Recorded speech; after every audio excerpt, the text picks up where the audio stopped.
यदि ईश्वर अवतार ले लिया है तो ईश्वर को हम जाने कैसे और समझें कैसे?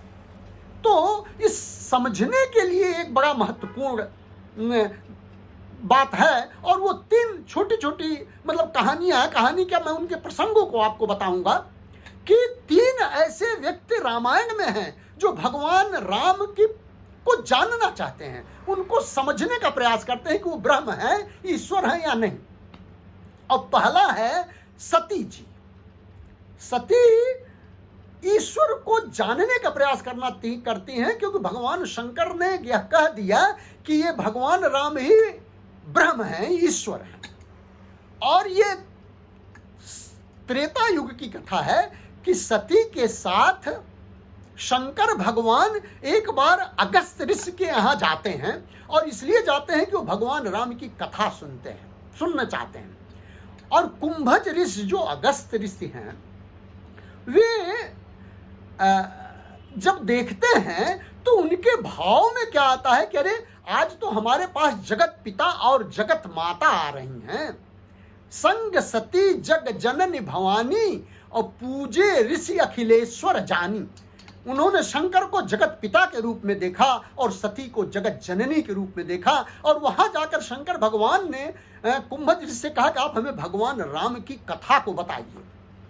और वहां कुंभज ऋषि जो हैं वो भगवान राम की कथा का वर्णन करते हैं। और भगवान राम की जो कथा का वर्णन करते हैं, तो जो कथा सुनते हैं, अब हम तो बोल रहे हैं लेकिन सुनने में भी फर्क है।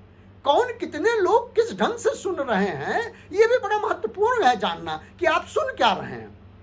क्यों बहुत लोग तो ऐसे हैं कि जो वो ध्यान दे रहे हैं या नहीं दे रहे हैं।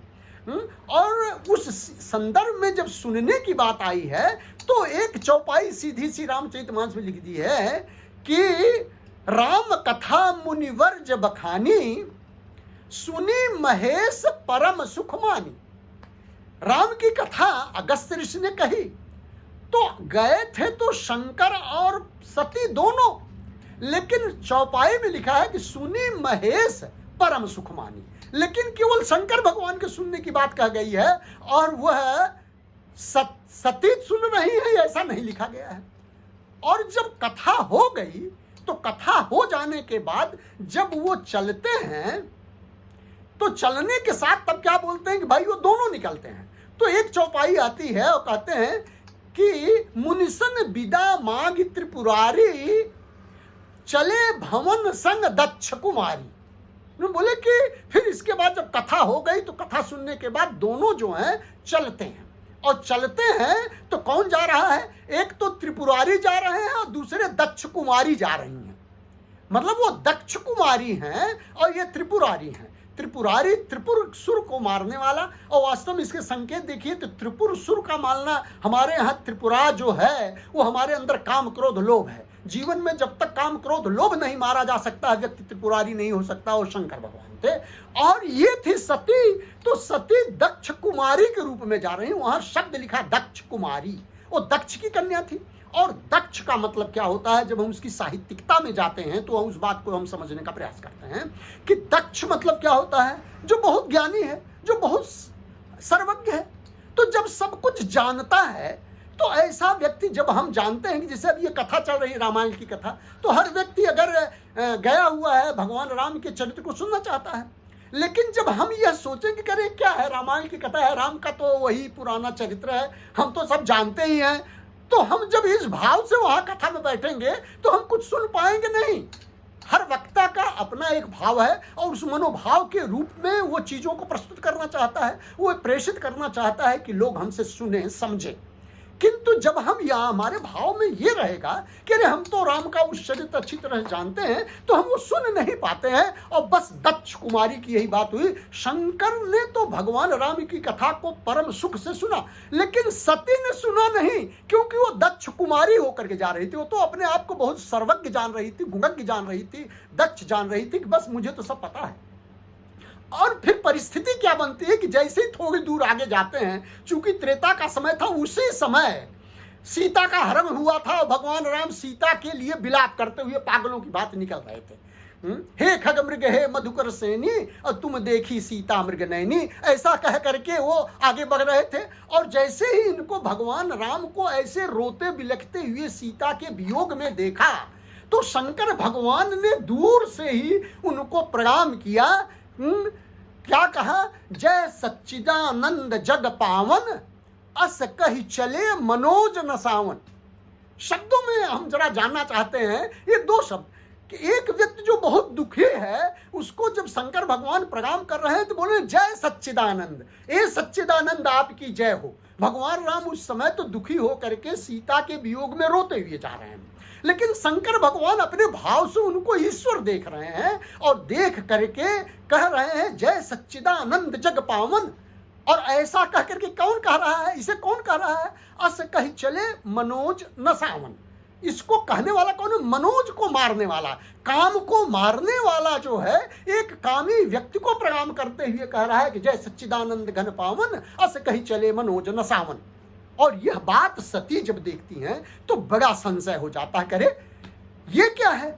भगवान शंकर स्वयं ही ईश्वर और इस कामी व्यक्ति को देख करके और यह हो जाते हैं कि भाई ये भगवान है, सच्चिदानंद जय सच्चिदानंद कह करके उनको प्रणाम करते हैं। और यह संशय हो जाता है और वो किसी न किसी बात से फिर उस संशय को भगवान शंकर के सामने प्रस्तुत करती हैं कि भगवान ये बताइए कि ये क्या है, ये कौन भगवान है, कैसे भगवान है कि जो एक पत्नी अपनी पत्नी वियोग में एक कामी की भांति रोते हुए पागलों की भांति पेड़ पौधों और भौरों से पूछते हुए जा रहे हैं। और तब वो कहते हैं कि भाई देखिए हमारे भाव में ये दिख रहा है ये भगवान है। आप बहुत समझाने का प्रयास करते हैं, सती को लगता है कि ये कुछ बात नहीं है। और फिर शंकर भगवान एक बात कह देते हैं कि भाई ठीक है, अगर तुम्हें नहीं बात मेरी समझ में आ रही, मेरे अंदर विश्वास नहीं हो रहा है तो तुम खुद जा करके जा सकती हो, तुम परीक्षा ले सकती हो। अब सती के मन में क्या बात आती है? सती क्या सोचती हैं कि चलो भाई भगवान को जानना है तो उसके क्या गुण हैं, तो हम भगवान को किस रूप में जानते हैं? हम क्या जानते हैं? स्वामी क्या कहते हैं कि there is only one God who is omniscient, omnipotent and omnipresent. ईश्वर एक है, वह सर्वव्यापी है, सर्वशक्तिमान है और सर्वज्ञ है। अब वो सर्वज्ञ है, ऐसी स्थिति में सती सोचते हैं कि क्या है, ये कौन से सर्वव्यापी हैं, सर्वज्ञ हैं, कैसे भगवान हो सकते हैं? और फिर वो उन्होंने सोचा कि मैं कैसे परीक्षा लूं, तो वो क्या करती हैं कि सीता का ही वेश धारण कर लेती हैं और सीता का वेश धारण करके वो एकदम ठीक भगवान राम के सामने से गुजरती हैं। और जब भगवान राम के सामने से गुजरती हैं तो भगवान राम उनको देखते ही पहचान जाते हैं और पहचान जाते हैं, कहते हैं कि भाई माँ आप यहाँ कहाँ अकेलेपन में कैसे घूम रही हैं? ये अकेले आप घूम रही हैं, मुझे समझ में नहीं आ रहा है। और ये सुनने के बाद सती के अंदर ये बात समझ में आ गई कि अरे रे ये तो सर्वज्ञ है, तो जान रहे हैं, मैं तो सीता का वेश धारण की हूँ लेकिन फिर भी। और इसके बाद वो थोड़ा सा सकपका जाती हैं और जब सकपका जाती हैं तो धीरे से भगवान राम अपने प्रभाव को दिखाने लगते हैं, अपने सर्वव्यापकता को दिखाने लगते हैं। और फिर घबरा जाती हैं सती, तो देखती हैं कि आगे जाती हैं तो आगे देखती हैं कि आगे सीता राम और लक्ष्मण है। फिर पीछे मुड़ती हैं तो देखते हैं कि सीता राम लक्ष्मण है, दाएं बाएं हर जगह सीता राम लक्ष्मण दिखाई पड़ते हैं। और फिर चारों तरफ जब सर घुमाती हैं तो देखते हैं कि ब्रह्मा विष्णु महेश सब उनकी सेवा कर रहे हैं, मानो सर्वव्यापकता का भी प्रारूप भगवान राम उन्हें दिखा देते हैं। और यह सुन करके, यह देख करके जब सती आती हैं तो सती आके आने के बाद शंकर भगवान ने कहा कि तुमने परीक्षा लिया, तो उन्होंने झूठ कहा, बोला कुछ परीक्षा नहीं, मैं तो गई और आपकी तरह केवल प्रणाम कर ली। किंतु भगवान शंकर जब ध्यान करते हैं तो उन्हें पता चलता है कि इन्होंने हमारी माता, जिसको मैं माता मानता हूं सती, उनका रूप धारण किया। तो उन्होंने तुरंत मन में यह संकल्पना ले ली कि अब हम इनके साथ अपना संबंध नहीं रखेंगे। और अंततः इसका परिणाम यह होता है, इस दुख के कारण सती, उस कहानी को यदि हम लेकर के जाएंगे तो बहुत लंबा है, लेकिन इतना मैं आपको बताना चाहता हूं कि जा करके वो दक्ष के यज्ञ में अपने शरीर के आहुति दे देती हैं।